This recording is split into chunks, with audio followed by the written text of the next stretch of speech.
Shadow work, day 7. I've been really enjoying doing these. I think it was really necessary for me to kind of pull myself out of the trenches. And I plan on sharing these recordings on the podcast, just because I enjoy them. They're really stripped and bare and authentic and gritty. It's a really honest version of myself, and it also shows what I do really well, but also that, like, I'm human too.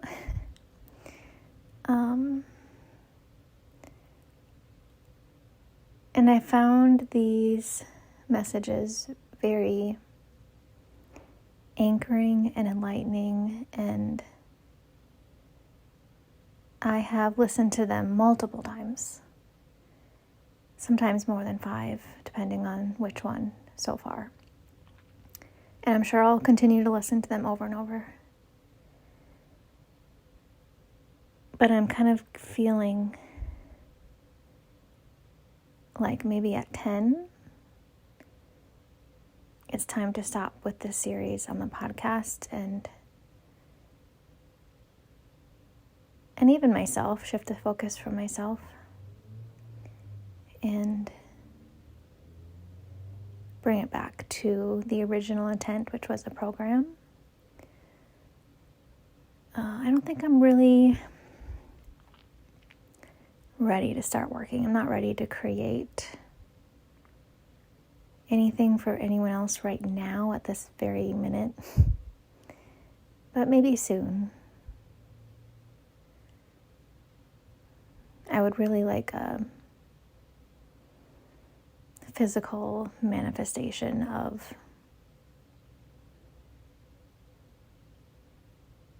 like a sign that says, yeah, people do want to hear from you. People do want to work with you, because so far that hasn't really been the case, which is fine. It just wasn't the right time or the right place, and if it's meant to be, it's meant to be. If it's not, it's fine.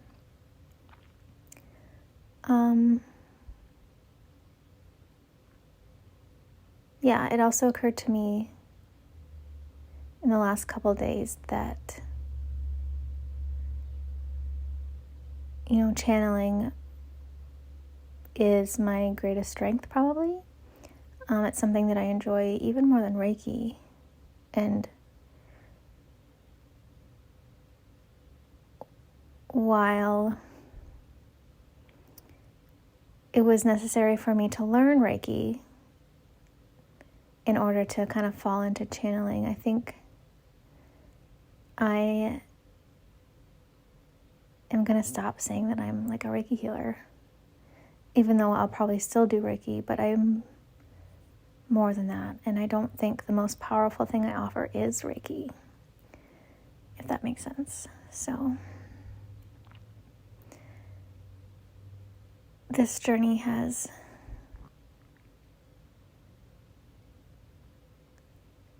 it's been really eye-opening, hard, as with every shadow work experience is, but I feel like I'm coming out of my cocoon a little bit more and kind of figuring out who I am, looking at the pattern on my wings and getting acquainted with it. So we'll see. Okay.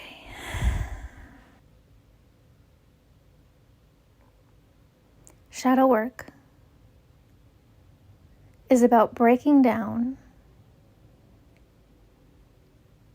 the path of how you got to where you are,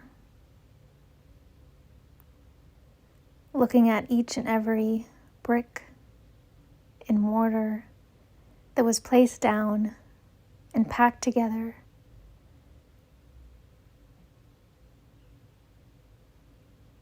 looking at it all and deconstructing it piece by piece, and then relaying a new wall,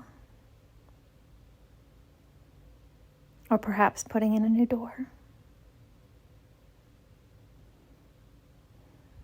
So you can truly become the person that you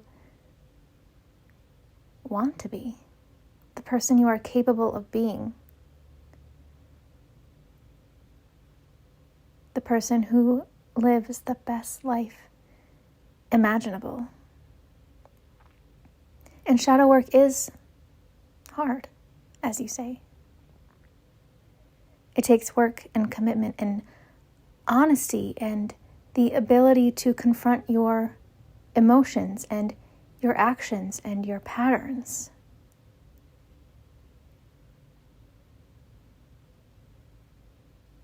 And it takes the ability to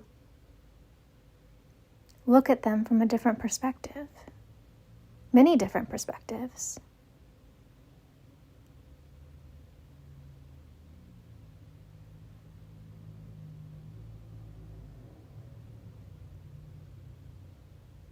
It's about being honest about where you were wrong or what lessons you need to learn, what skills would benefit you.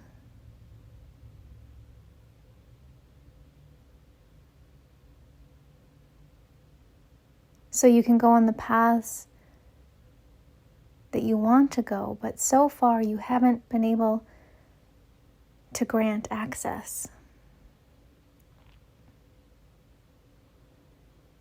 I have said this before, but shadow work will open so many doors for you, and you will know yourself fully, more fully, every time you reapproach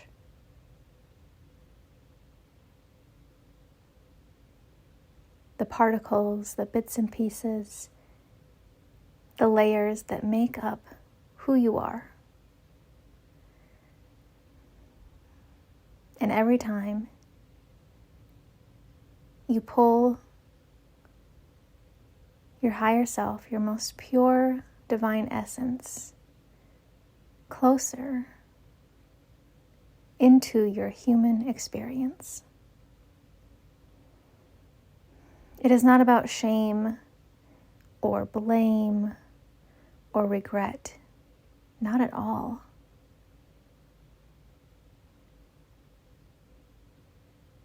It is like reading a book of your life and saying, I think I'm done with this book. I think it's time to rewrite it or edit it and republish one that is more to my liking. One where you get to make up the rules and build the characters and the cities and the environments. You get to rewrite that.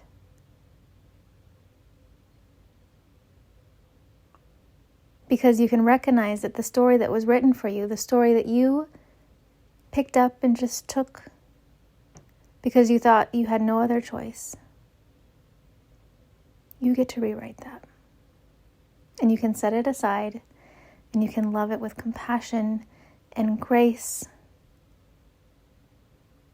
knowing that it served you for a time and it allowed you to learn these greater lessons so you could build your new story, your new life, your new book. And you can fill your pages with anything that you like, with any magic you believe to be yours, with anything that you want, as long as you're willing to look at the original story with honesty and without ego and without shame.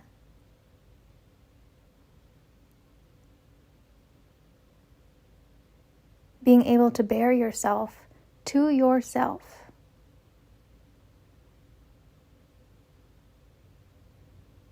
To see yourself for everything that you are, no matter how much it hurts or how much work you have to do.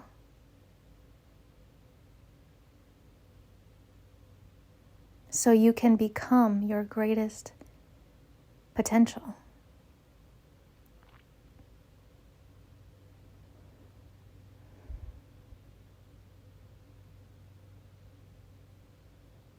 Many people think that this is all that they're going to get.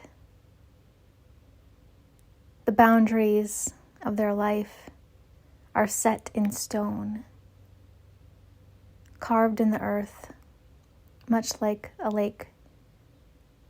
There's no way the boundaries could get bigger, the depths could get deeper.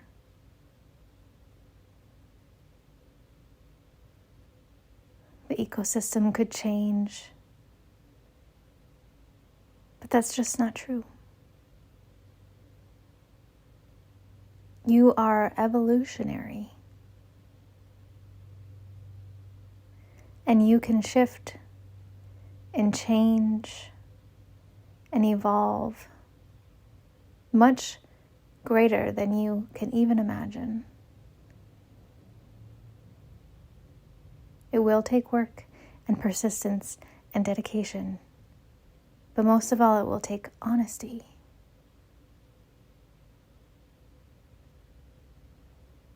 Honesty with yourself. Again, without shame or judgment. Because everything you have gone through up until now has served its purpose to bring you right here. So you can make a new choice. And one day you will see more clearly how your past has served you. And you will be grateful for that experience. Because without that experience, you never would have grown into the person you will eventually become.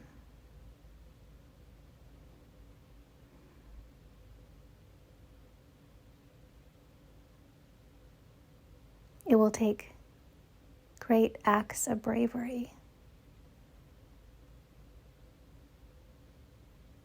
But it will make you come alive and whole and pure. And you will love yourself more deeply than you thought any person outside of yourself could even. And someday you'll know that that is the most important piece of the puzzle of all. Learning to love yourself. Every corner, every bump, every shadow, every tear, every smile.